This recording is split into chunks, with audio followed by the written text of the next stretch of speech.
अध्यात्म विज्ञान, नई दृष्टि, नई खोज। देखिए, सुनिए और समझिए। अध्यात्म विज्ञानी पूज्य स्वामी श्री कमलेशानंद जी के निर्देशन में सनातन सत्य का अनुसंधान कर जीवन को प्रकाशित करें। हमारे भारतवर्ष में माता पिता को संसार का भगवान माना गया है और यहाँ तक शास्त्रों में लिखा हुआ है कि अगर संतान प्रतिदिन माता पिता के पैर धो करके वो पानी पिए तो भी वो ऋण नहीं हो सकता। उस देश में आज क्या हो रहा है, माता पिता की बहुत दुर्दशा है। आप अखबार को पढ़िए, टीवी को देखिए कि कुंभ के मेले में माता पिता को भीड़ में छोड़ के आ गए, माता पिता को वृद्धाश्रम के अंदर भर्ती करा दिया, माता पिता से अलग हो गए, विदेश चले गए और माता पिता को कमरे में बंद करके चले गए, बाहर चले गए हस्बैंड वाइफ घूमने।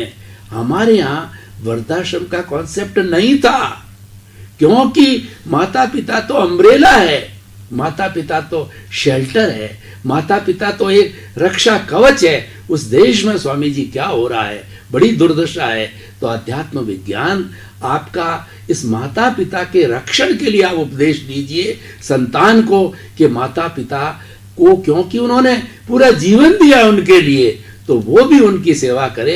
ऐसा कुछ अच्छा उपदेश दीजिए। सबसे पहले प्रश्न के लिए धन्यवाद।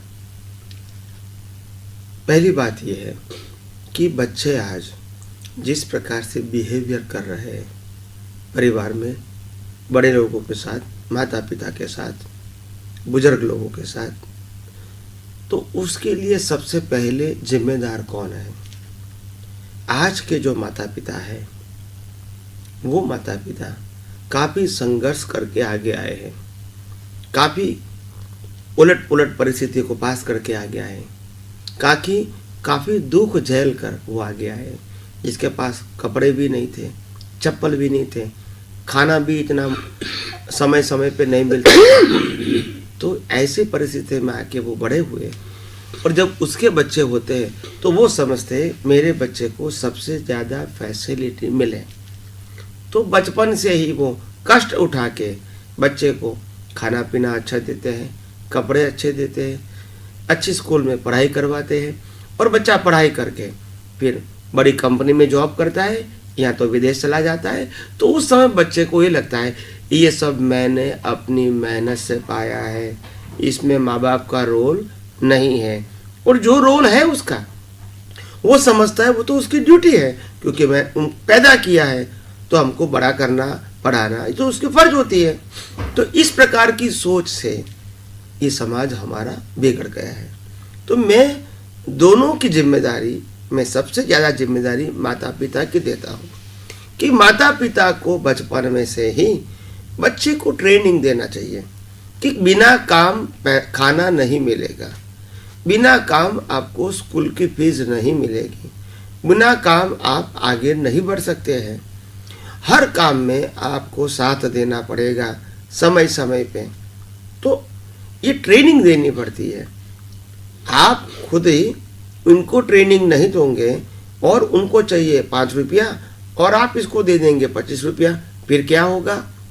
वो बच्चा एकदम से पैसे को उड़ाऊ बन जाएंगे, फिर ज़्यादा से ज़्यादा पैसे मांगेंगे, वो आप नहीं देंगे तो वो आपको धमकी देंगे कि मैं भाग जाऊंगा, मर जाऊंगा, क्योंकि उनकी सहन शक्ति और एडजस्ट होने की शक्ति खत्म हो गई, क्योंकि पहले से ट्रेनिंग नहीं दिया आपने।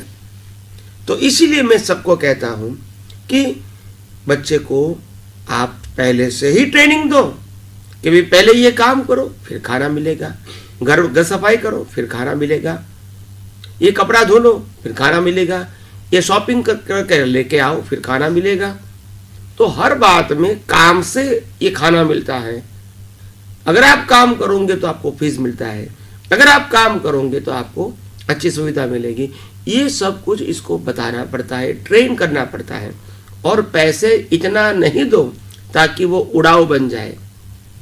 जरूरत से ज़्यादा पैसा वो इंसान को बर्बाद करता है और ज़रूरत से कम पैसा इंसान की सोच बढ़ाता है, एडजस्ट होने की क्षमता बढ़ाता है। तो ये ध्यान में रखो।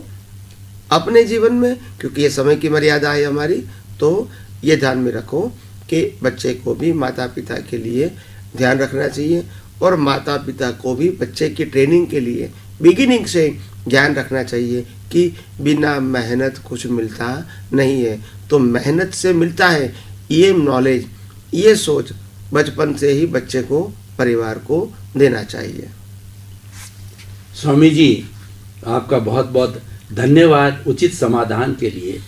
अब हम थोड़ा वरिष्ठ नागरिकों पर आते हैं। नहीं, समय हो गया।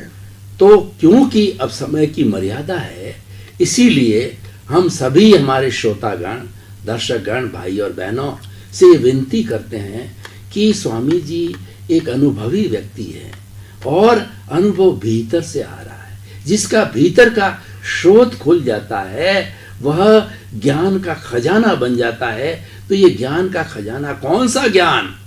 आध्यात्मिक ज्ञान, अध्यात्म और विज्ञान का समन्वित ज्ञान हमको बताने आए हैं। तो आप हमारे साथ बराबर जुड़ते रहिए और अपनी जो भी समस्या है, चाहे पारिवारिक हो, आध्यात्मिक हो, निजी हो, ज्ञान की हो, अज्ञान की हो, कोई भी समस्या आप प्रस्तुत कर सकते हैं। हर तरह की समस्या का समाधान हमारे स्वामी जी देंगे। तो आपके प्रति बहुत बहुत धन्यवाद, कृतज्ञता। स्वामी जी जय सच्चिदानंद। नमस्कार। आपके प्रति कृतज्ञता, धन्यवाद।